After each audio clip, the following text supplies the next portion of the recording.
Hello दोस्तों, आज हमारा ये बीएनएस का नेक्स्ट लेक्चर है और इसमें हम चैप्टर का जो लास्ट प्रोविजन है जो किडनैपिंग, एब्डक्शन, स्लेवरी और फोर्स लेबर के संबंध में प्रावधान करता है और ये हमारा पांचवा यानी ई वाला पॉइंट है। और इसके संबंध में जो बीएनएस के रिलेटेड प्रोविजन 137 सेक्शन से लेकर के 146 यानी लास्ट है ये यहाँ पर इस चैप्टर से रिलेटेड, ठीक है। और ये आईपीसी में अगर आप देखेंगे इसको तो सेक्शन 359 से लेकर के 374 प्रोविजन तक इसमें है। तो यहाँ पर आप देखेंगे कि काफी सेक्शन है इसमें, इस पहले सेक्शन में। अब यहाँ पर पहले है 137 सेक्शन जो कि किडनैपिंग को बताती है।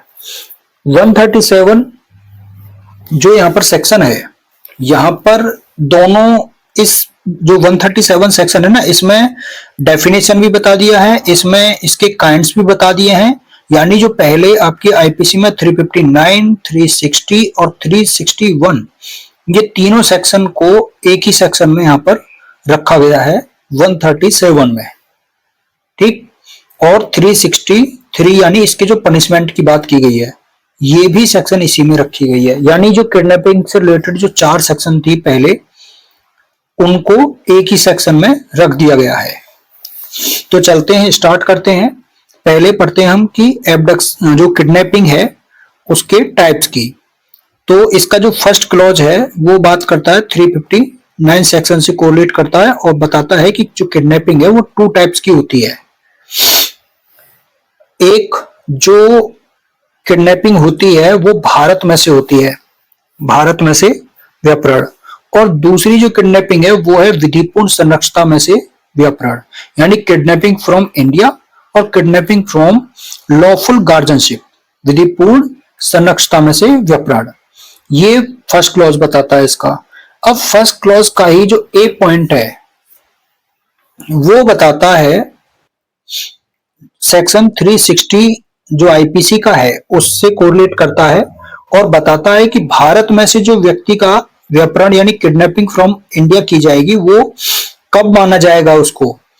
तो यहाँ पे बताया गया है कि कोई व्यक्ति है वो किसी व्यक्ति को उस व्यक्ति की या उस व्यक्ति की ओर से जो कंसेंट देगा उसके लिए जो लीगली ऑथराइज्ड है, वैध रूप से प्राधिकृत व्यक्ति है उसकी, दोनों में से किसी की भी है ना, जिस व्यक्ति को वो किडनैप कर रहा है उस व्यक्ति की या उस व्यक्ति की ओर से अगर कोई कंसेंट देने के लिए लीगली क्या है ऑथराइज्ड है पर्सन, उस व्यक्ति की क्या कंसेंट के बिना। तो 2 चीजें हो गई, उस व्यक्ति की कंसेंट जिसको किडनैप किया जा रहा है या फिर उसकी ओर से कंसेंट देने के लिए जो लीगली ऑथराइज्ड पर्सन है उसकी कंसेंट के बिना, भारत की सीमाओं से परे, है ना। यानी वो क्या कर रहा है, beyond the limits of India लेके जा रहा है उसको। तो ये 3 कंडीशन आपको रखनी है। एक, व्यक्ति कौन होना चाहिए जिसको किडनैप किया जा रहा है या उस व्यक्ति की ओर से कोई अन्य व्यक्ति, कंसेंट के बिना होना चाहिए, भारत की सीमा से परे होना चाहिए। तो ये माना जाता है कि वह भारत में से उस व्यक्ति का किडनैप कर रहा है, ठीक है, या उसने किया है। अब यहां पर अगर आप देखेंगे कि ये हो गया यहाँ पे उस व्यक्ति की, तो व्यक्ति की यहां पर इसने एज नहीं दी है। यानी अगर आप देखेंगे कि भारत में वैसे जो किडनैपिंग होती है वो 18 और 16 इसका अंतर होता है कि अगर लड़की है तो 18 से कम और लड़का है तो 16 से कम। लेकिन यहां पर अगर आप देखेंगे कि भारत में से किसी व्यक्ति का जब किडनैप किया जाता है तो वहां पर एज मायने नहीं रखती है। यानी यहां पर जो किडनैपिंग है वो किसी 18 वर्ष से अधिक के व्यक्ति की भी किडनैपिंग मानी जाएगी, ठीक है। ये वाला पॉइंट यहाँ पे इंटरव्यू में या वैसे पूछ लिया जाता है। दूसरा यहाँ पर जो पॉइंट है ये है 361 से जो कोरिलेट करता है आईपीसी की से, ये कह रहा है कि विधिपूर्ण संरक्षता में से व्यापरण यानी किडनैपिंग फ्रॉम लॉफुल गार्जियनशिप वो कब मानी जाएगी, ठीक है। तो ये मानी जाएगी कि जब कोई व्यक्ति किसी बच्चे का, यानी यहाँ शिशु लिखा है, यहाँ पे बालक भी हो सकता है या जिसको हम अप्राप्त वय बोलते हैं, माइनर बोलते हैं, ठीक है। तो यहाँ पे माइनर वर्ड ना प्रयोग करके यहाँ पे चाइल्ड वर्ड प्रयोग किया गया है, बालक, ठीक है ना, इस अब बीएनएस में। तो कोई व्यक्ति है जो किसी बालक को या किसी विकृचित व्यक्ति को, यानी वो पर्सन जो अनसाउंड माइंड का है, पर्सन ऑफ अनसाउंड माइंड। तो दो हो गए इसमें पॉइंट, एक बालक हो गया और एक अनसाउंड माइंड का पर्सन हो गया। या फिर मतलब बच्चे को या अनसाउंड माइंड के पर्सन को, ऐसे बच्चे या अनसाउंड माइंड के पर्सन के विधिपूर्ण संरक्षता में से, है ना। दूसरा पॉइंट ये हो गया कि विधिपूर्ण संरक्षता यानी लॉफुल गार्जियनशिप में से किसकी कंसेंट यहां पे ली जाती है, ऐसे संरक्षक की कंसेंट के बिना। तो गार्जियन की कंसेंट के बिना ले जाना चाहिए, ना कि बालक की या अनसाउंड माइंड की कंसेंट यहां पे मानी जाती है। तो गार्जियन की कंसेंट के बिना उसको ले जाता है, एक तो ये पॉइंट है, या बहका ले जाता है ना। तो ये दोनों चीजें हैं, ले जाना या बहका ले जाना। तब उसको माना जाता है कि उसने बालक का या अनसाउंड माइंड के पर्सन का क्या किया है, व्यपराध यानी किडनैप किया है। तो ये डेफिनेशन हो गई आपकी इसमें। अब इसमें जो एक्सप्लेनेशन है उसमें आप देखेंगे तो जो बालक की यहां पर डेफिनेशन है ना, बालक यहां पे पहले यहां पे था, इसमें ये चेंज यहां पे कर दिया गया। आप देखेंगे कि यहां पे बालक वर्ड ही प्रयोग है, और पहले इससे पहले जो आईपीसी थी उसमें था कि अगर वो नर है तो 16 वर्ष, नारी है तो 18 वर्ष। तो ये इस भेदभाव को खत्म कर दिया गया है यहाँ से, है ना। तो ये चेंज हो गया है, अब यहाँ पे केवल बालक है। वो बालक का मतलब यहाँ पे डेफिनेशन में आप बीएनएस में देखेंगे तो 18 वर्ष से कम आयु का व्यक्ति जो वो बालक माना जाएगा। तो इसमें अब दोनों की समान एज यहाँ पर कर दी गई है, ठीक है। तो अब यहाँ पर हो गया आपकी डेफिनेशन। अब बात आती है इसमें जो लॉफुल गार्जियन है। लॉफुल गार्जियन यहां पर कौन है, इसके अंतर्गत में ऐसा व्यक्ति आता है जो उस बच्चे पर या जो अनसाउंड माइंड का पर्सन है उसकी देखरेख करने या उसकी कस्टडी का उसको चार्ज क्या किया गया है, विधि पूर्वक न्यस्त किया गया है। यानी लॉफुल उसको क्या किया गया है, इंटरेस्टेड किया गया है, लॉफुली इंटरेस्टेड किया गया है, चार्ज उसको दिया गया है, सौंपा गया है देखरेख करने का, ठीक है ना, केयर करने के लिए या उसकी कस्टडी, दोनों के लिए उसका चार्ज क्या किया गया है, लॉफुली इंटरेस्टेड किया गया है। तो वो क्या कहलाएगा, उसका लॉफुल गार्जियन माना जाता है। अब इसके अगर एक्सेप्शन की बात आ जाए कि एक्सेप्शन में क्या आता है, तो यहां पर इस खंड का जो एक्सटेंशन है इस पार्ट का, वो किसी ऐसे व्यक्ति के कार्य पर नहीं है जिसे गुड फेथ में यह विश्वास है कि वह किसी अधर्मज शिशु का पिता है। यानी इलेजिटिमेट जो चाइल्ड है उसका वो क्या है, फादर है, या जिसे गुड फेथ में यह विश्वास है कि वह ऐसे बच्चे की या बालक की लॉफुल कस्टडी का हकदार है ना। तो उस पर ऐसे व्यक्ति के कार्य पर ये सेक्शन जो है वो लागू नहीं होगी। कब तक लागू नहीं होगी, जब तक कि ऐसा कार्य वो किस लिए नहीं कर रहा है, अनैतिक कार्य नहीं कर रहा है, यानी इमोरल एक्ट नहीं कर रहा है, या फिर वो विधि विरुद्ध प्रयोजन के लिए उसका प्रयोग नहीं कर रहा है, यानी अनलॉफुल पर्पज के लिए उस बच्चे का प्रयोग नहीं कर रहा है। तब तक ऐसे व्यक्ति का कार्य जो गुड फेथ में है ना, वो किसी अधर्मज शिशु का पिता है, इलिजिटिमेट चाइल्ड का क्या है, वो फादर है, या फिर जिसे गुड फेथ में ये विश्वास है कि वह ऐसे बच्चे की विधिपूर्ण कस्टडी का हकदार है, तब उस व्यक्ति का कार्य जो है वो यहाँ पर किडनैपिंग नहीं माना जाएगा। यानी ये हो गया, ये कहने का मतलब ये है कि कोई बच्चा है, उस बच्चे का पिता कोई अगर होता है, ठीक है, और वो अपने बच्चे को वहां से लेके जाता है, लेकिन उसका पर्पज क्या है, उसका पर्पज इमोरल नहीं होना चाहिए और अनलॉफुल पर्पज नहीं होना चाहिए, ठीक है। जैसे कि अपने बच्चे को मियाँ बीबी जैसे हस्बैंड वाइफ अलग अलग रहते हैं और वो अपने बच्चे को उठा के लेके आ जाता है ना, तो वहां पर वो किडनैपिंग नहीं मानी जाएगी, ठीक है ना। ये चीजें हैं। अब उसके बाद में यहां पर जो नेक्स्ट है वो है क्लॉज 2 इसका, 137 का क्लॉज 2 क्या कहता है, ये है आपका 363 से कोरिलेट करता है, ठीक है। और इसमें दिया गया है पनिशमेंट किस चीज के लिए, किडनैपिंग के लिए। और किडनैपिंग कौन सी, जो दोनों किडनैपिंग है, चाहे वो किडनैपिंग फ्रॉम इंडिया हो चाहे किडनैपिंग फ्रॉम लॉफुल गार्जियनशिप हो, यानी भारत में से या विधिपूर्ण संरक्षता में से किसी व्यक्ति का अगर किडनैप किया जाता है तो उसको जो पनिशमेंट मिलेगा वो 7 वर्ष तक का इम्प्रिजनमेंट होगा, और साथ ही साथ इसमें जुर्माना भी उससे लिया जाएगा, ठीक है ना, जुर्माने का भी उदाई होगा। तो ये हो गई आपकी किडनैपिंग की बात। अब यहां पर अगर आप देखेंगे, जो चाइल्ड है ना, चाइल्ड आपने पढ़ा होगा सेक्शन 2 में, सेक्शन 2 का आपने क्लॉज 3 पढ़ा होगा, तो वहां पर चाइल्ड की डेफिनेशन दी हुई है, ठीक है।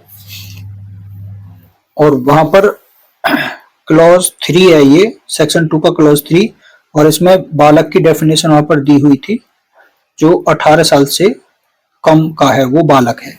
तो अब ये नर नारी यहाँ पे हटा दिए गए थे, तो यहाँ पर आपको याद रखना है कि बालक का मतलब यहाँ पर अभी 18 वर्ष से नीचे है, ठीक।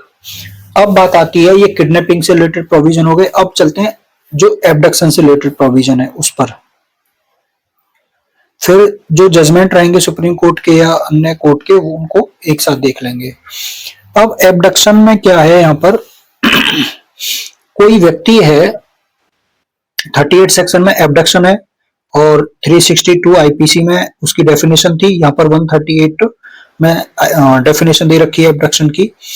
कोई व्यक्ति किसी व्यक्ति को किसी स्थान से जाने के लिए फोर्स द्वारा विवश करता है, यानी कंपेल करता है, या फिर किन्हीं भी छलयुक्त उपाय को बोलते हैं जो धोखे से, है ना, यानी डिसीटफुल मीन्स के द्वारा उत्प्रेरित करता है, यानी इंड्यूस करता है उसे चलने के लिए प्रेरित अलग चीज हो गया, प्रेरित पॉजिटिव में हो जाता है, उत्प्रेरित एक नेगेटिव सेंस में प्रयोग होता है। तो इंड्यूस करता है, वह उस व्यक्ति का एब्डक्शन करता है, ये कहा जाता है। तो एब्डक्शन की डेफिनेशन क्या हो गई, कोई व्यक्ति किसी व्यक्ति को किसी स्थान से ले जाने के लिए फोर्स द्वारा कंपाइल करता है या डिसीटफुल मीन्स के द्वारा डिसीटफुल तरीके से इंड्यूस करता है, बस इतना हो गया, वो एब्डक्शन हो जाएगा, ठीक है। अब एब्डक्शन क्या है ना, कि एब्डक्शन एक अलग ऑफेंस नहीं है, इसके लिए ऐसा नहीं कि एब्डक्शन की डेफिनेशन यहाँ पे हो गई, पनिशमेंट यहाँ हो गई।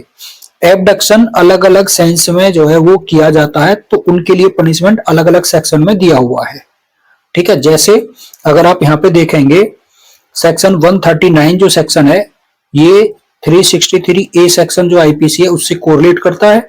और यहाँ पर आप देखेंगे कि भीख मांगने के प्रयोजन के लिए किसी बालक का किडनैपिंग या फिर उसका विकलांगीकरण किया जाता है, यानी मेमिंग की जाती है, ठीक है ना, उसके हाथ पैर काटना या तोड़ना मोड़ना, मतलब वो सब जो कर दिए जाते हैं भीख मांगने के लिए बच्चे का, ठीक है।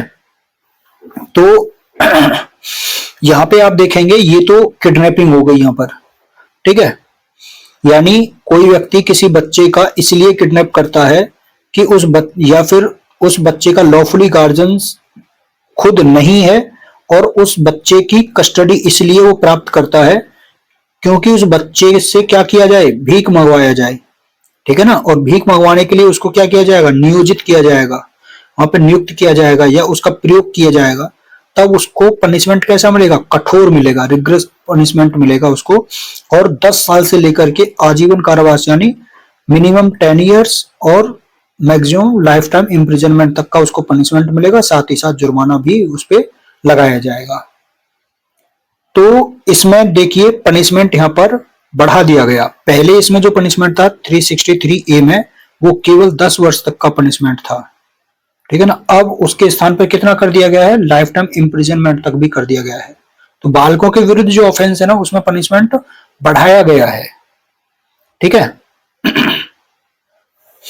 और यहां पर जो पनिशमेंट है ये तो हो गया कि बालक का भीख मांगना, इसमें दो आप देखेंगे कि 2 पार्ट में ये डिवाइड है। एक हो गया भीख मांगने के प्रयोजन के लिए, और दूसरा हो गया विकलांगीकरण करने के लिए। तो पहला वाला जो क्लॉज है वो तो हो गया, ये तो हो गया भीख मांगने के लिए, और जो सेकंड वाला क्लॉज है वो हो गया विकलांग करने के लिए, उसको नेम्स करने के लिए। ठीक है, अब विकलांग क्यों कर रहा है? क्योंकि उस बच्चे से भीख मंगानी है, तो भीख मंगाने के लिए उसको विकलांग करता है। तब इसका पनिशमेंट क्या हो जाएगा? 10 वर्ष जो ऊपर था इसमें, अब वो कितना बढ़ जाएगा? 20 वर्ष हो जाएगा। तो मिनिमम क्या हो जाएगा फिर? 20 वर्ष हो जाएगा, और मैक्सिमम वही लाइफ टाइम इम्प्रिजनमेंट हो जाएगा, और साथ ही साथ यहाँ पर फाइन भी जुड़ जाएगा उस पर। तो ये पनिशमेंट यहाँ पर फिर और बढ़ जाएगा। ऐसे ही अगर आप देखेंगे, अब यहाँ पर जो थर्ड क्लॉज है उसमें एक बात कही जा रही है कि कोई व्यक्ति जो किसी बच्चे का वो क्या है, लॉफुल गार्जियन नहीं है, और उस बच्चे को मतलब भीख मांगने के पर्पज से क्या करता है, एम्प्लॉय करता है या यूज करता है उसका, वहां जब तक कि इसके वो प्रतिकूल साबित नहीं कर देता है, जब तक unless the contrary is proved, मतलब जब तक वो इसके प्रतिकूल साबित नहीं कर देता है तब तक उसके खिलाफ यहाँ प्रिजम्पशन की जाएगी, है ना। सेल प्रिज्यूम है यहाँ पर, सेल प्रिज्यूम है यहाँ पर,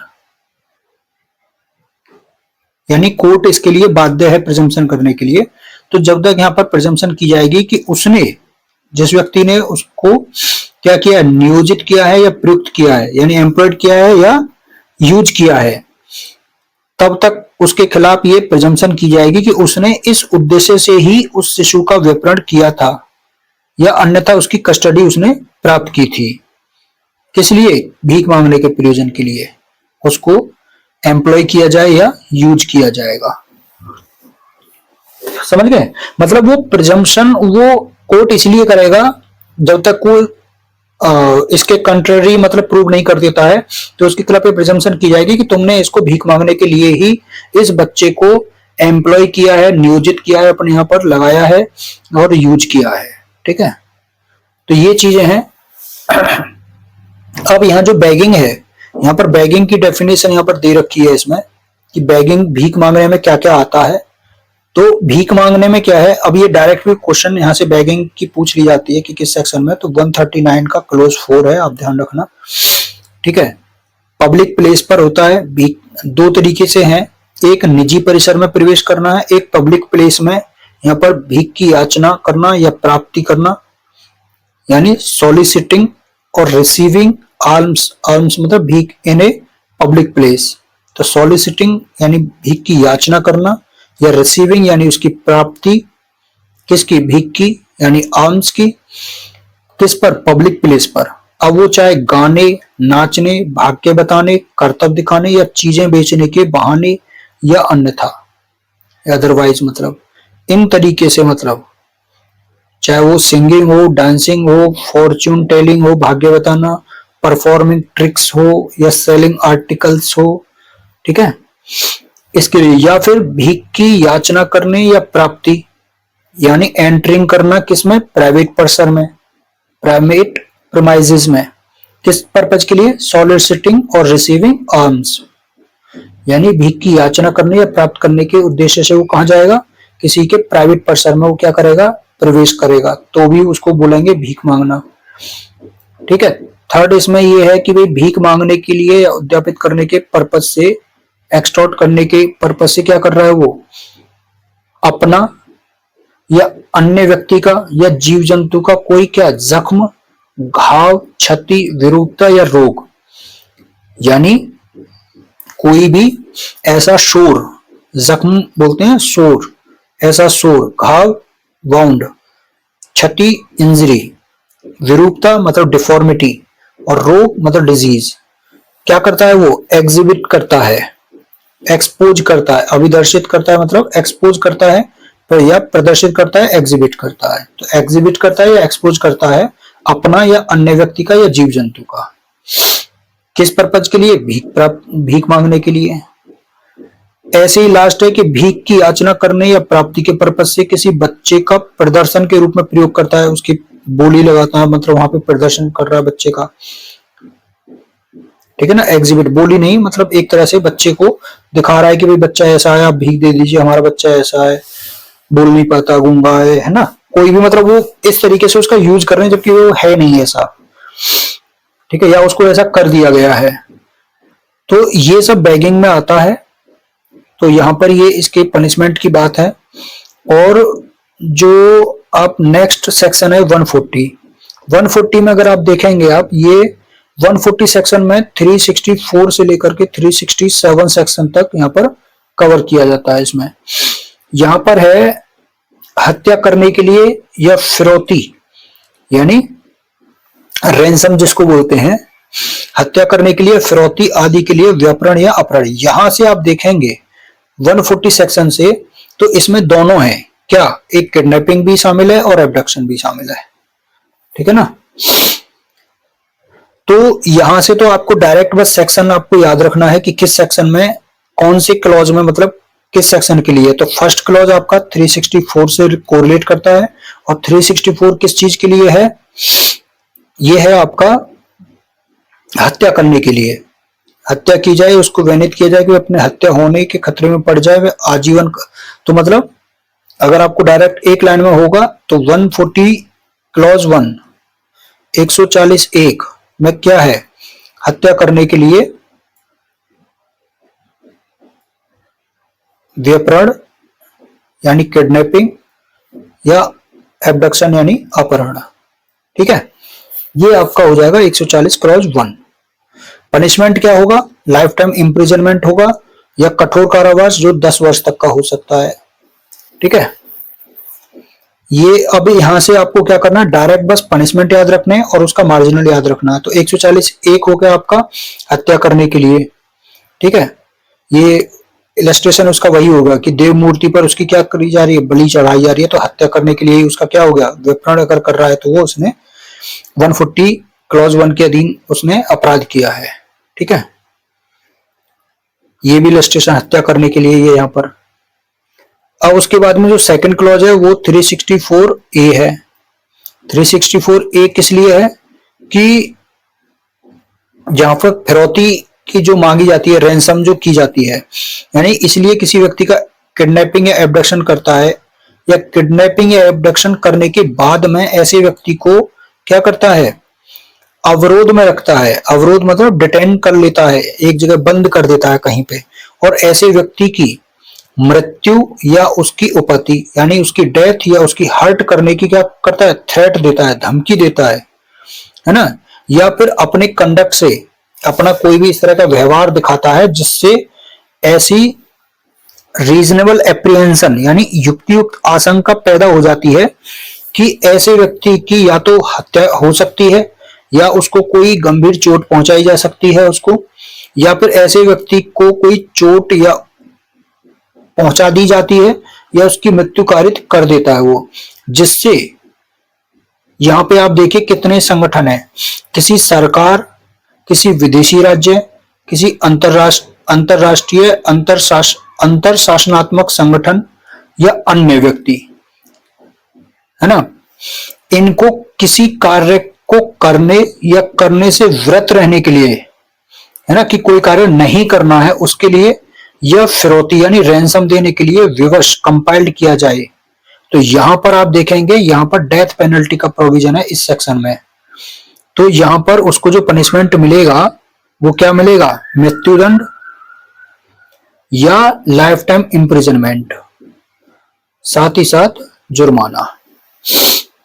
तो लाइफ टाइम इंप्रिजनमेंट के साथ में जुर्माना या फिर मृत्युदंड, ठीक है। तो ये आपको इसको एक लाइन में अगर याद रखना है तो फिरौती यानी रैंसम के लिए जो किडनैपिंग या एब्डक्शन की जाती है वो कहां पर है, 140 क्लॉज 2 जो आपका 364(a) में था।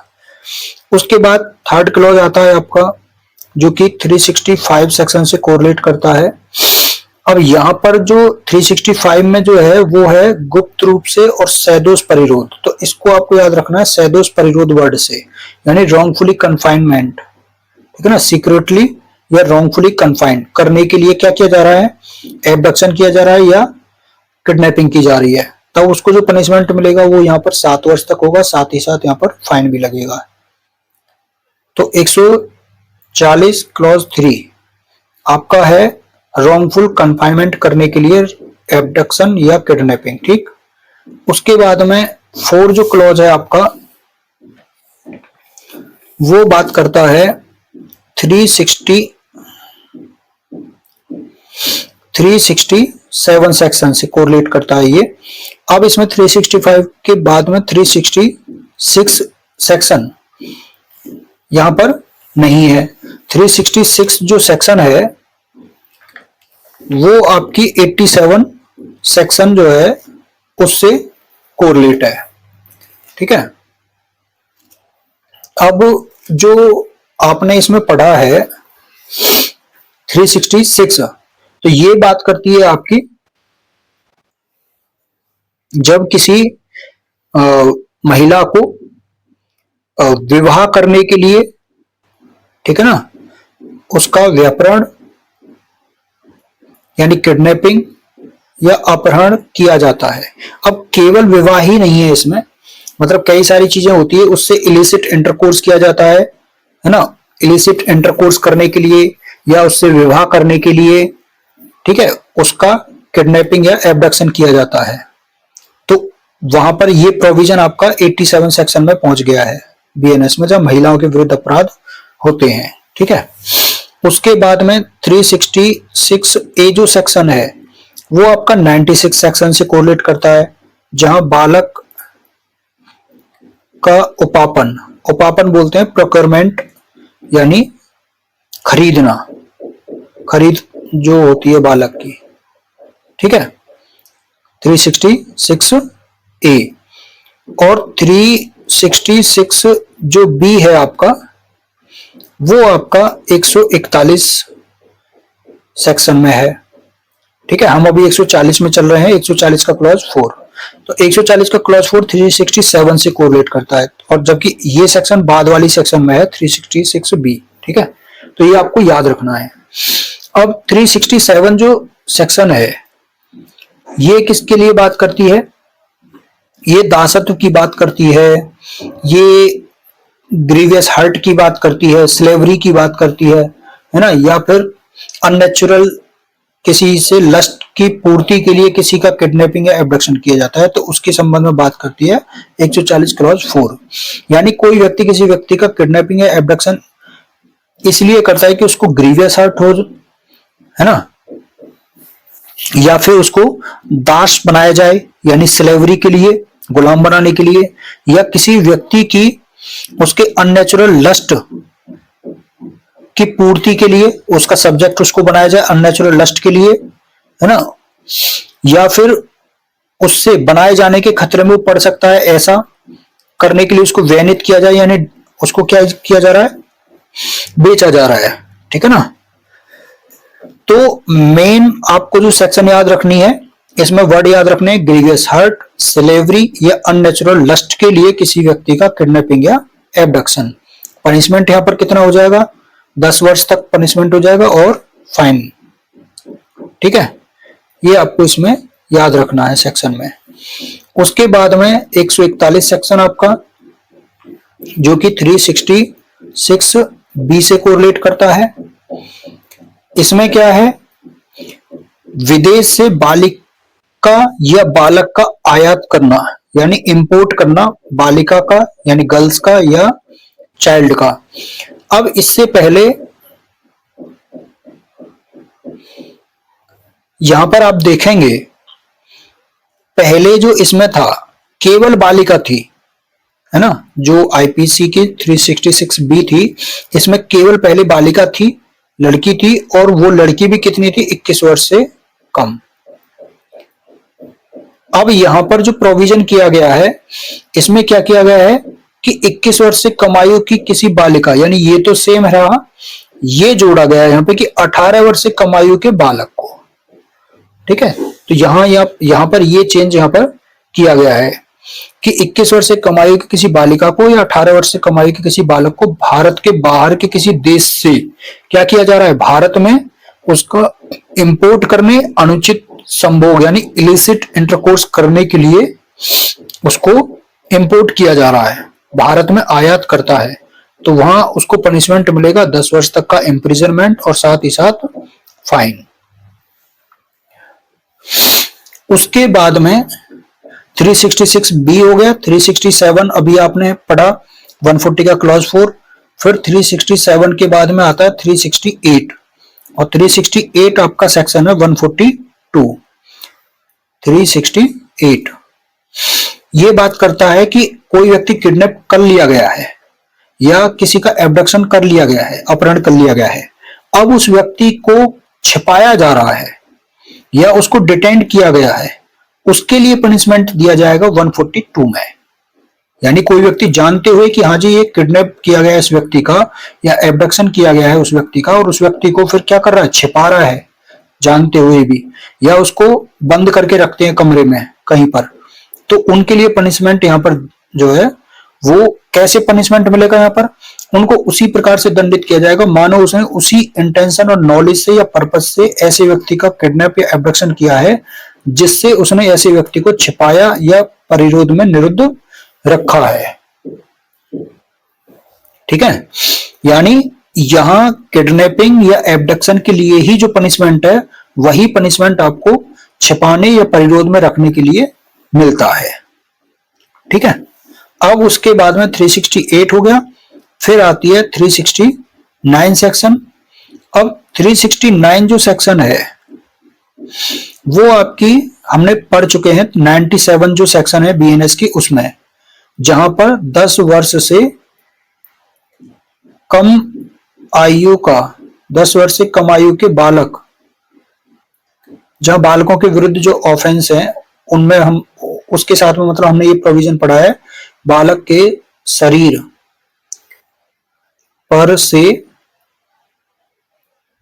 चोरी करने के इंटेंशन से, आशा से उसका क्या किया जा रहा है, किडनैपिंग या एब्डक्शन। ठीक है, ये हमने पढ़ा है 369 यानी 97 सेक्शन में। अब नेक्स्ट हमारा आता है 370 यानी ट्रैफिकिंग, ह्यूमन ट्रैफिकिंग, 143 सेक्शन जो कि 370 आईपीसी से कोरिलेट करती है। यानी यहां पर अगर आप देखेंगे कि किसी व्यक्ति का ट्रैफिकिंग किया जाता है, किसी पर्सन का, किस चीज के लिए उसका जो ट्रैफिकिंग है किस चीज के लिए किया जा रहा है, शोषण के प्रयोजन से। तो यहां तो पर्पज आपका पता चल गया कि पर्पज क्या है, एक्सप्लॉयटेशन है। एक्सप्लॉयटेशन जो है, एक्सप्लॉयटेशन के पर्पज से उसका ट्रैफिकिंग किया जा रहा है। अब कितने तरीके से उसका किया जा रहा है, मतलब किस तरीके से उसका ट्रैफिकिंग किया जा सकता है, ये देखिए आप, इसमें अलग अलग टाइप से हैं। पहला है यहाँ पर धमकियों का प्रयोग करके उसका ट्रैफिकिंग किया जा सकता है, यानी यूजिंग थ्रेट्स। दूसरा है फोर्स या अन्य प्रकार का कोई भी उसको कोयर्सन यानी प्रपीड़न का प्रयोग करके, प्रपीड़न वही जो सेक्शन 15 इंडियन कॉन्ट्रैक्ट एक्ट में दे रखा है। ठीक है, उसके बाद में एब्डक्शन के द्वारा उसका ट्रैफिकिंग किया जा सकता है, फ्रॉड का प्रयोग करके या डिसीटफुल तरीके से, डिसेप्शन देकर, धोखा देकर, या फिर किसी भी पावर का मिसयूज कर करके, ठीक है ना, या फिर इंड्यूसमेंट करके, उत्प्रेरण देके, उसे उकसा करके, जिसके अंतर्गत ऐसे किसी व्यक्ति की जो भर्ती किए गए परिवहनित मतलब परिवहनित होता है, जो ट्रांसफर किया जाता है, ठीक है ना, मतलब ट्रांसपोर्ट किया जाता है, जो ट्रांसपोर्ट हो गया, परिवहनित संचरित हो गया आपका जो हार्वर्ड जिसको बोलते हैं, ट्रांसफर हो गया जिसका स्थानांतरण हो गया, या ग्रहित मतलब जो है जो रिसीव किया जाए, है ना, उस पर कंट्रोल रखता है, भर्ती किए गए व्यक्ति पर या परिवहनित व्यक्ति पर, संचरित व्यक्ति पर, स्थानांतरित व्यक्ति पर, ग्रहित व्यक्ति पर नियंत्रण रखता है। उसकी सम्मति प्राप्त यानी कंसेंट प्राप्त करने के लिए भुगतान करना या फायदे देना या प्राप्त करना भी इसमें शामिल है इंड्यूसमेंट में। ठीक है, तो उत्प्रेरणा के द्वारा, इंड्यूसमेंट के द्वारा किसी व्यक्ति को, किसी व्यक्तियों को, चाहे एक व्यक्ति है या अनेक व्यक्ति, उनको क्या कर रहा है, भर्ती कर रहा है, परिवहनित कर रहा है, संश्रय देता है, स्थानांतरित करता है, ग्रहित करता है, वो क्या करता है, दुर्व्यापार का अपराध करता है। तो ये डेफिनेशन है। और इसमें जो आप देखेंगे कि यहाँ पर जो सेकंड वाला जो पॉइंट है, ये वाला प्रपीड़न वाला, तो इतना जो पॉइंट है ना, ये नया जोड़ा गया है बीएनएस में, यहाँ पर ये आईपीसी में नहीं था। ठीक है ना, तो इसको याद रखना है, आपको ध्यान देना है। अब उसके बाद में ये तो हो गई ह्यूमन ट्रैफिकिंग। अब इसमें जो शोषण है, एक्सप्लॉयटेशन है, कि भाई शोषण में क्या आएगा, एक्सप्लॉयटेशन के पर्पज से तो उसका ट्रैफिकिंग किया जा रहा है, तो एक्सप्लॉयटेशन के अंतर्गत में क्या आएगा, उसका फिजिकल एक्सप्लॉयटेशन, उसका, ठीक है ना, फिजिकल एक्सप्लॉयटेशन का कोई भी एक्ट किया जा रहा है उसके साथ में, किसी भी प्रकार का उसका सेक्सुअल एक्सप्लॉयटेशन उसका किया जा रहा है, दास्ता यानी गुलामी वाला कोई उसको नौकर चाकर वाला जो है उससे जबरदस्ती वाला जो कराया जाता है स्लेवरी, या दास्ता का समान व्यवहार, कोई भी इस तरह का आचरण यानी प्रैक्टिसेस जो सिमिलर हो किसके, स्लेवरी के, गुलामी के, या फिर अधिसेविता के रूप में उसको रखा जा रहा है, सर्विट्यूड के रूप में, यानी अपने जो अधीन उसको सेवक बना के उसको रखा जा रहा है, ठीक है, भिक्षावृत्ति के लिए, या अंगों का बलात् अपसरण यानी उसके अंग वंग निकाले जा रहे हैं फोर्स तरीके से, यानी बल प्रयोग करके उसके अंगों को हटाया जा रहा है, इस तरीके से वो एक्सप्लॉयटेशन उसका माना जाएगा ये सब। अब जब अगर आप वो ट्रैफिकिंग करते हैं तो उस ट्रैफिकिंग के अंतर्गत में जिस व्यक्ति का ट्रैफिकिंग किया जाता है ना, दुर्व्यापार किया जाता है, उस व्यक्ति की यहाँ पर वो उसको बोला जाता है विक्टिम, पीड़ित हो गया, और उसकी कंसेंट यहाँ पर मायने नहीं रखेगी, ठीक है। तो ये आपका प्रोविजन इसमें हो गया। उसके बाद जो यहाँ से आता है सेकंड से, यहाँ से पनिशमेंट की बात आती है, पूरे 7 तक यहाँ पर सब पनिशमेंट के लिए प्रोविजन है। ये उसके लिए ह्यूमन ट्रैफिकिंग के लिए पनिशमेंट है, यहाँ पर रिग्रेस पनिशमेंट मिलता है जो कि 7 साल से लेकर के 10 वर्ष तक का होता है, और साथ ही साथ जुर्माना भी यहाँ पर लगाया जाता है, ठीक है। उसके बाद में अगर एक से अधिक व्यक्ति यहाँ पर ट्रैफिकिंग, ह्यूमन ट्रैफिकिंग करते हैं तो वहां पर भी रिग्रेस पनिशमेंट यहाँ पर मिलता है, 10 साल से लेकर के आजीवन कारावास तक की सजा और साथ ही साथ जुर्माना। और अगर इसमें जब ट्रैफिकिंग करते हैं और उसमें बालक होता है शामिल, है ना, तो यानी कोई बच्चा होता है, बच्चे का ट्रैफिकिंग किया जाता है, तो पनिशमेंट 10 साल से लेकर के आजीवन कारावास तक होता है और साथ ही साथ जुर्माना होता है। और बच्चे भी अगर एक से ज्यादा हैं तो फिर वहां पर भी कठिन कारावास, तो पनिशमेंट बढ़ जाएगा, 10 की बजाय 14 हो जाएगा, 14 साल से लेकर के आजीवन कारावास तक और साथ ही साथ जुर्माना, ठीक है। अब बच्चों का एक से ज्यादा बार यहाँ पर ट्रैफिकिंग किया जाता है ना, यानी बार बार ट्रैफिकिंग किया जा रहा है यहाँ पर, तो फिर उसको लाइफ टाइम इम्प्रिजनमेंट होगा और जुर्माना, एक ही पनिशमेंट है यहाँ पर, ठीक है, लाइफ टाइम इम्प्रिजनमेंट और साथ में जुर्माना। और यदि उस ट्रैफिकिंग में कोई भी पब्लिक सर्वेंट, सेवक या कोई पुलिस अधिकारी वो शामिल है, तब वहां पर जो ऐसा पब्लिक सर्वेंट या पुलिस अधिकारी है उसको आजीवन कारावास और साथ ही साथ जुर्माना इससे दंडित किया जाएगा। तो ये आपका ह्यूमन ट्रैफिकिंग से रिलेटेड प्रोविजन है। अब आता है आपका नेक्स्ट 370A सेक्शन आईपीसी का, जो कि 144 सेक्शन बीएनएस से कोरिलेट करता है। यानी जिस व्यक्ति का जो ट्रैफिकिंग किया गया है उस व्यक्ति का शोषण अगर किया जाता है तो उसके लिए पनिशमेंट यहाँ पर दिया गया है, ठीक है। तो ये कोई खास उसमें नहीं है, ये सिर्फ मार्जिनल लाइन यहाँ पर पूछी जाती है कि किस सेक्शन में इसमें, मतलब ये जो है दुर्व्यापार किए गए व्यक्ति के शोषण से संबंधित, इसमें सिर्फ आपको ये याद रखना है कि ये सेक्शन दुर्व्यापार ट्रैफिकिंग जो पर्सन है उसका एक्सप्लॉयटेशन किस सेक्शन में है, 144 में है। पनिशमेंट यहाँ पर आप देख लीजिए एक बार, यहाँ 10 वर्ष तक दिया हुआ है जो कि पहले 7 वर्ष था आईपीसी में, तो यहाँ बढ़ा दिया गया है, ठीक है। यानी जो बच्चे का अगर दुर्व्यापार है और उस बच्चे का जो ट्रैफिकिंग किया गया है जिस बच्चे का, उसका सेक्सुअल एक्सप्लॉयटेशन के लिए उसको रखा जाता है, तब वहां पर रिग्रेस इम्प्रिजनमेंट है और 5 साल से लेकर के 10 वर्ष तक है, जो कि पहले केवल वो 7 वर्ष था, ठीक है ना। 7 वर्ष तक के स्थान पर अब क्या कर दिया, 5 से 10, ठीक है, ये चेंज कर दिया गया है। और ये बच्चे के लिए हो गया। दूसरा व्यक्ति के लिए हो गया कि किसी व्यक्ति का ट्रैफिकिंग किया जाता है, उसको एक राज्य से दूसरे राज्य, एक देश से दूसरे देश में ऐसे करके लाया जाता है, तो ट्रैफिकिंग होता है। तो ट्रैफिकिंग किसी व्यक्ति का किया जाता है, फिर उस व्यक्ति को सेक्सुअल एक्सप्लॉयटेशन के लिए रखा जाता है, तो वहां पर भी रिग्रेस इम्प्रिजनमेंट होता है। यहाँ थोड़ा सा 3 साल से लेकर के 7 साल तक है, ठीक है। जो वहां 5 से 10 था, यहाँ पे 3 से 7 वर्ष तक का है, और साथ ही साथ जुर्माना। तो ये आपके ट्रैफिकिंग से रिलेटेड। अब आपकी स्लेवरी जो दासत्व से संबंधित है सेक्शन, यानी दासों का आभ्यासिक व्यवहार करना, यानी जो 371 सेक्शन है आपकी, उससे कोरिलेट करता है आपका 145। ठीक है, यानी जो कोई भी हैबिचुअली दासों को इंपोर्ट करता है, एक्सपोर्ट करता है, ठीक है, या फिर रिमूव करता है, अपसारित करता है, खरीदता है, बेचता है, ठीक है, उनकी ट्रैफिकिंग करता है, डीलिंग करता है, तो वहां पर पनिशमेंट होगा आजीवन कारावास। ठीक, और या फिर 10 वर्ष से न्यूनतम 10 वर्ष, मतलब आजीवन कारावास होगा या न्यूनतम 10 वर्ष होगा, और साथ ही साथ जुर्माना। उसके बाद 371 हो गया। 372 सेक्शन आपकी,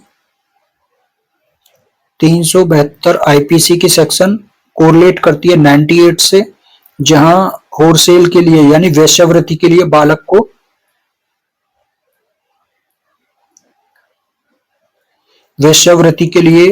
बालक को क्या करना होता है, बेचना होता है यहाँ पर, उसके लिए पनिशमेंट है 98 में। जो सेक्शन 372 थी वो 98 में पहुंच गई। उसके बाद 373 यहाँ पर 99 सेक्शन बीएनएस, यहाँ वेश्यावृत्ति के लिए बालक को क्या किया जाता है, खरीदा जाता है। ठीक है, तो ये आपकी वहां पर पहुंच गई। फिर आती है आपकी 374, और 374 आपकी है विधि विरुद्ध अनिवार्य श्रम, यानी अनलॉफुल कंपलसरी लेबर, जो कि आपकी 374 सेक्शन से कोरिलेट है। तो 146 लास्ट सेक्शन, कि कोई भी व्यक्ति है, किसी व्यक्ति को उस व्यक्ति की इच्छा के विरुद्ध क्या कर रहा है, लेबर करने के लिए, श्रम करने के लिए विधि विरुद्ध अनलॉफुल तरीके से विवश करता है, कंपेल करता है, तो उसको पनिशमेंट कितना मिलेगा, 1 वर्ष तक का, या जुर्माना या दोनों। ठीक है, और 375 इस चैप्टर में यहां से लेकर के 376 ई तक सेक्शन आपके वो 63 से लेकर के 71 तक पहुंच गई, और 377 आपका हटा ही दिया गया है आईपीसी में से। ठीक है, अब जो इसमें एक चीज और रह गई है लास्ट, जो मुझे बतानी है, वो है आपकी, ये तो ट्रैफिकिंग से रिलेटेड सेक्शन है, यहां पर है, ये भी ट्रैफिकिंग से रिलेटेड है। ठीक है, ये है आपके एबडक्शन से रिलेटेड। तो इस एबडक्शन में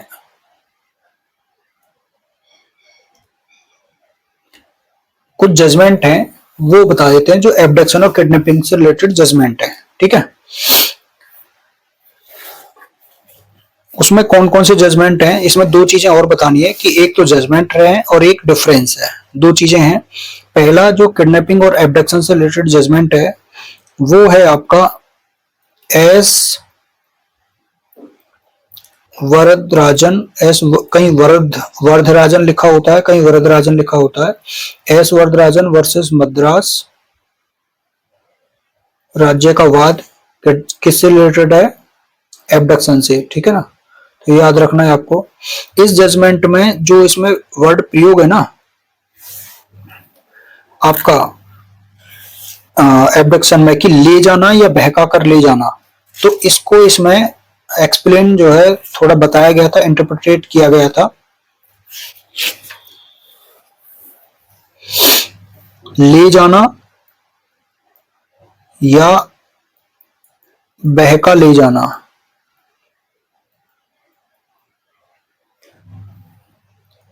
इसमें और एक व्यक्ति के साथ में खुद अपना चल देना, ठीक है ना, अनुमति, चलने की अनुमति देना,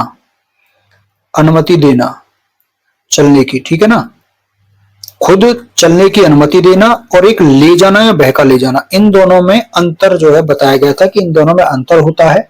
अगर कोई व्यक्ति है, मतलब लड़की है, और वो मैच्योरिटी की तरफ है, यानी वयस्कता की तरफ है, वयस्कता के निकट है, लेकिन है वो माइनर। ठीक है, और वो उस बालिका के द्वारा अगर अपने पिता की गार्जियनशिप को छोड़ करके किसी व्यक्ति के साथ में चल देती है, ठीक है ना, अपनी इच्छा से, तो वहां पर किडनैपिंग नहीं होगी, ये माना गया, ये कहा गया था इस जजमेंट में। उसके बाद में यहां पर जो दूसरा जजमेंट है वो है आर वर्सेस प्रिंस। ये मेंस रिया में भी आता है, मिस्टेक ऑफ फैक्ट में भी आता है।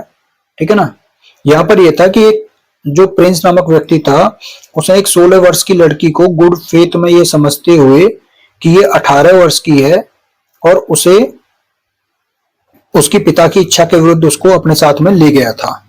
तो यहां पर उसको मिस्टेक ऑफ फैक्ट नहीं माना था और एब्डक्शन इसको यहां पर माना गया था। ठीक है, उसके लिए दोषी ठहराया गया उसको। ऐसे ही फिर जो जजमेंट है इसमें एक है दीन मोहम्मद का, दीन मोहम्मद 1939 लाहौर। ठीक है, इसमें एक लड़की थी 20 वर्ष की, उस 20 वर्षीय लड़की को क्या किया गया था, धतूरे का विष खिला करके उसको अचेत कर दिया गया था, बेहोश टाइप से जो हो जाती है, और उसका किडनैपिंग फिर कर लिया गया। तो यहां पर अभियुक्त को दोषी नहीं ठहराया गया था। इसमें ये कहा गया कि यदि जो किडनैप पर्सन है वो हेल्दी माइंड का है, स्वस्थ चित्त है, और उसको अलग से कोई दवा वगैरह कुछ वैसे देकर के अचेत कर दिया गया है, तो उसको फिर वहां पर अनसाउंड नहीं माना जाएगा, विकृचित नहीं माना जाएगा। ठीक है, उसके बाद में इसमें जो नेक्स्ट है वो है गुंदर सिंह का जजमेंट। गुंदर सिंह 1865। इसमें एक अवयस्क बालिका थी, माइनर, वो पिता की डांट फटकार से क्या हुआ कि उससे दुर्व्यवहार के कारण, पिता की डांट फटकार के कारण वहां से घर से निकली थी, और जो अभियुक्त था जिस पर आरोप लगा था अबडक्शन का, उसको वो सड़क पर मिली थी और उसके साथ में ही वो वहां पर कुली के रूप में काम करने के लिए चली गई। तो यहाँ पर अभियुक्त को दोषी नहीं ठहराया गया था। ठीक है, तो ये जजमेंट पीस से रिलेटेड है। उसके बाद में नेक्स्ट है इसमें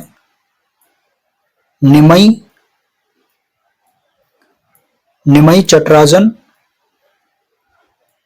1990, फेमस जजमेंट है ये, कलकत्ता हाई कोर्ट।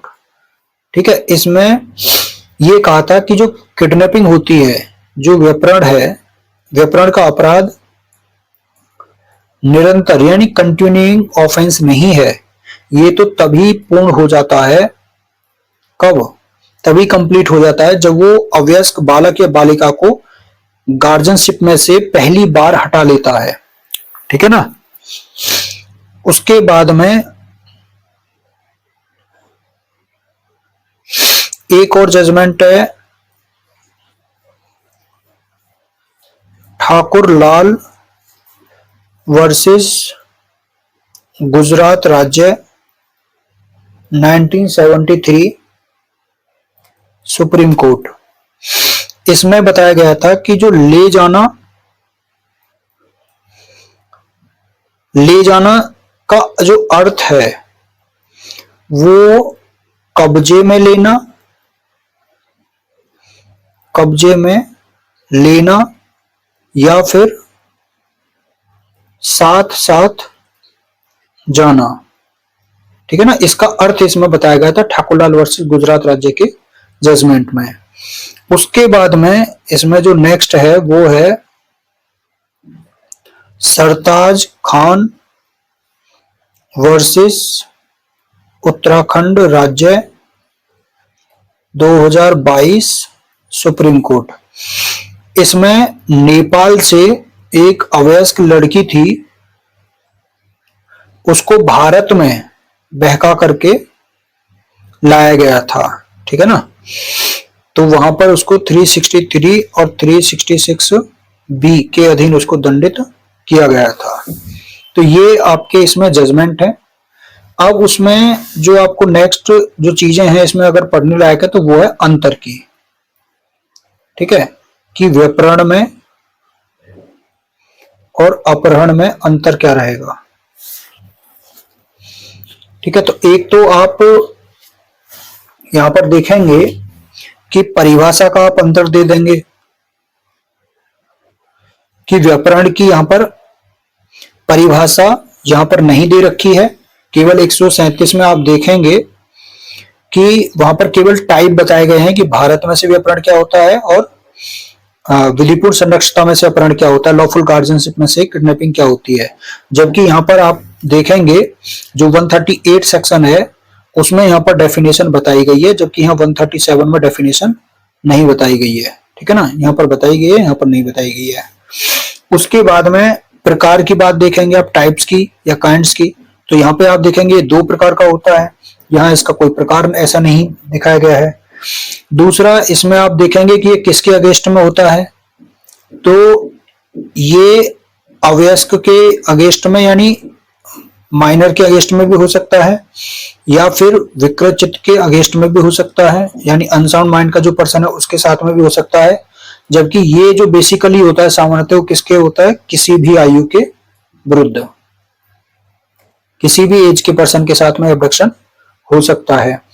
अगर इसमें आप कंटिन्यूटी वाला प्रोविजन देखेंगे, निरंतरता यानी कंटिन्यूटी वाला प्रोविजन देखेंगे, तो इसमें जो किडनैपिंग है वो तभी पूर्ण हो जाती है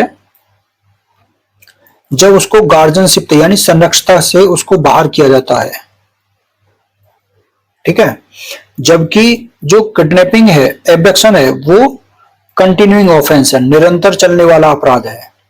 ठीक है ना, यानी एक व्यक्ति ने अगर एब्डक्शन किया फिर दूसरा वहां से उठा के ले गया फिर तीसरा वहां से उठा के ले गया, तो उसमें वो कंटिन्यूइंग एब्डक्शन उसका किया जा रहा है। ठीक है, अब उसके बाद में इसमें अगर आप देखेंगे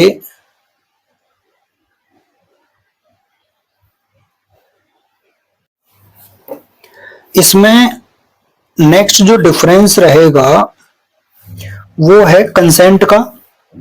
अगर आप देखेंगे कंसेंट, सहमति है ना, जो सहमति का है इसमें किडनैपिंग में सहमति कोई महत्व नहीं रखती है। ठीक है ना, और इसमें अगर कंसेंट होती है तो फिर वो एब्डक्शन नहीं होता है। ठीक है, उसके बाद में अगर फोर्स या इंड्यूसमेंट की बात करो, बल या उत्प्रेरण की, तो एब्डक्शन किडनैपिंग में आवश्यक नहीं है, जबकि यहां पर आवश्यक है ये। अब इसको देखते हैं मूल अपराध यानी ओरिजिनल ऑफेंस की। ठीक है ना, मूल अपराध है या सहायक कृत्य है।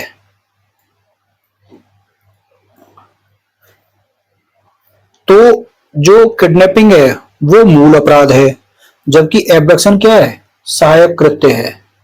ठीक है, उसके बाद में इंटेंशन के बेस पर भी आप डिफरेंस कर सकते हो। यहां पर जो किडनैपिंग होती है उसमें इंटेंशन मायने नहीं रखता है, इसमें इंटेंशन एक स्पेसिफिक इसका एलिमेंट है। दूसरा, लॉफुल गार्जियनशिप के आधार पर भी देख सकते हो कि जो एब्डक्शन है उसमें लॉफुल गार्जियनशिप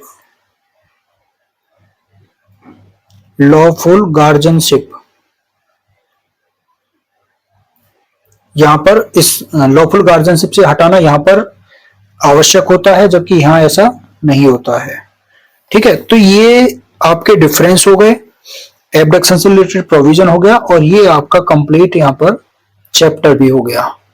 तो इस तरीके से आपका 6 चैप्टर यहां पर प्री मेंस। देखो मेंस में इससे ज्यादा आपको लिखना नहीं है, इससे ज्यादा लिखेंगे तो आपका पेपर छूट जाएगा। आपको डायरेक्ट बस यही प्रोविजन इतने ही लिखने हैं, जजमेंट लिखने हैं।